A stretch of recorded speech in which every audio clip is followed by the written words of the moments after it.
This student came to me struggling. Right now, he just scored a 245 on his last assessment. Brilliant student. 245 is typically the average 12th grader performance on the math. 12th grade, and he's in what 12th grade is grade? the average 12th grader results, and he is in fourth grade. He's The in in fourth 218 he grade. was doing He's performing at the 12th grade level. average 12th grade average level.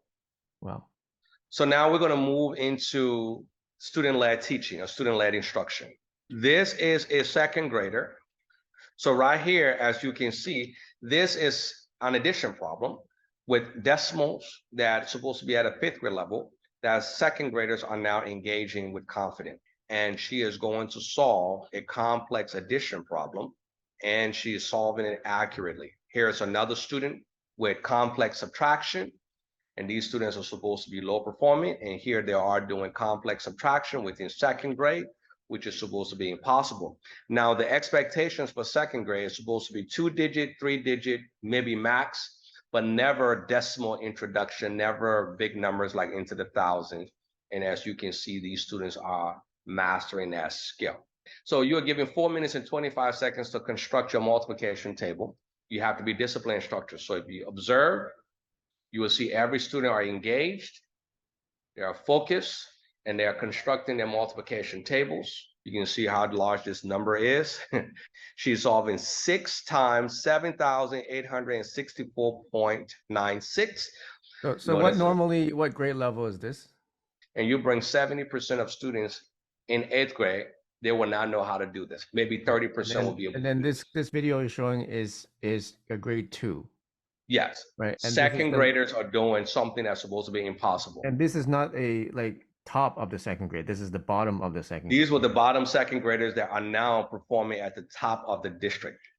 When we first started, and she will always freeze whenever she's trying to get something, and then she will lose it. And so that was one of the things she was doing. She could not concentrate beyond 5 seconds.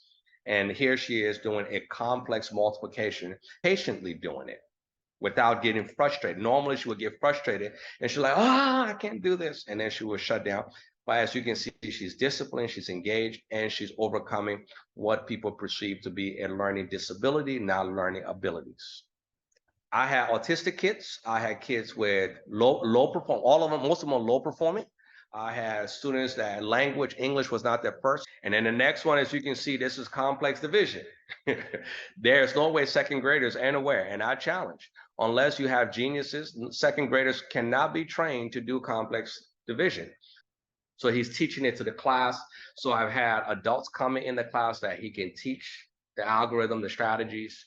The key thing, Dave, I want you to focus on here is the level of concentration, the level of focus, and the length of time by which they're able to concentrate and focus. That's what is missing within our school system. And here's another student. This student had, dad, I mentioned when I spoke with dad, he said his son had. And I said, no, your son don't have disabilities. Your son have abilities that have now been tapped into. And again, here is his son. And I remember the last conversation, I spoke with family. He's doing great, doing amazing, and outperforming his class. So he's now doing the same thing.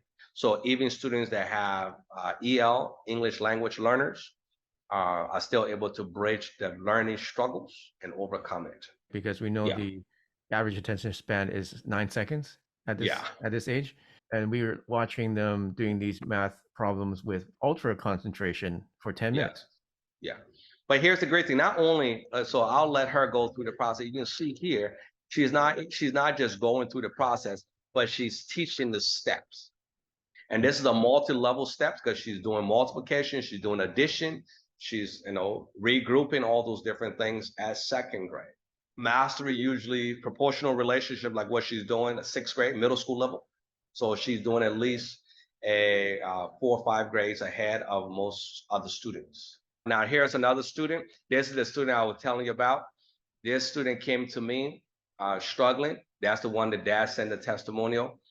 Right now, he just scored a 245 on his last assessment. Brilliant student. 245 is typically the average 12th grader performance on the math. 12th grade, and he's in 12th grade is the average 12th grader results, and he is in 4th grade. He's in 4th grade. He's performing at the 12th grade level. 12th grade average level. Wow. Algebra, he's multiplying polynomials, but not just doing it, he's doing it in his head. He's multiplying complex polynomials in his head. He can convert fractions like this. He can convert it to 6, 7 decimal places if I ask him to do it.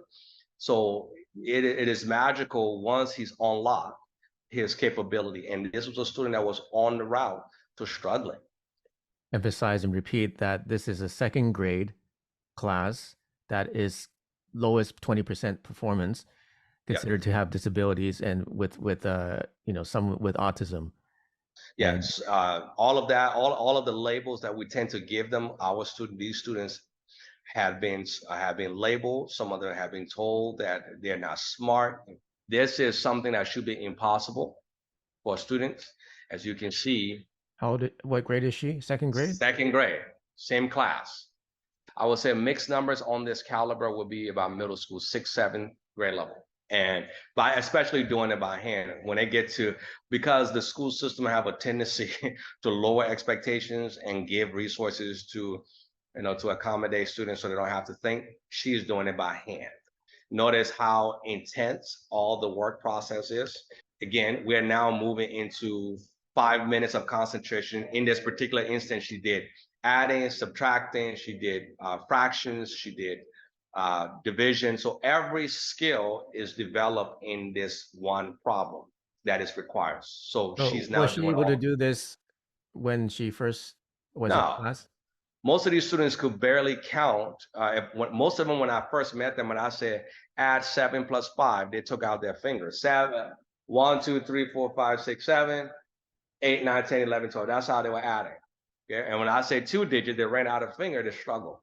They could not write their numbers to 30 correctly because I tested that. So again, barely adding, barely writing the alphabet, and barely counting past 30 and 40. They struggle. You took a group of 26 kids were at the lowest 20%, which people would label with disabilities like autism or ADHD, and now they're doing grade 6 and 7 level math. Without and they were competing without calculator. And being able to focus for 10 or 20 minutes and while leading the classroom and teaching them as well. Absolutely. And this speaks for itself because, the reason I have the parents' permission, I sent a letter out to the parents and said, do you mind if I share this? Because nobody is going to believe this was real.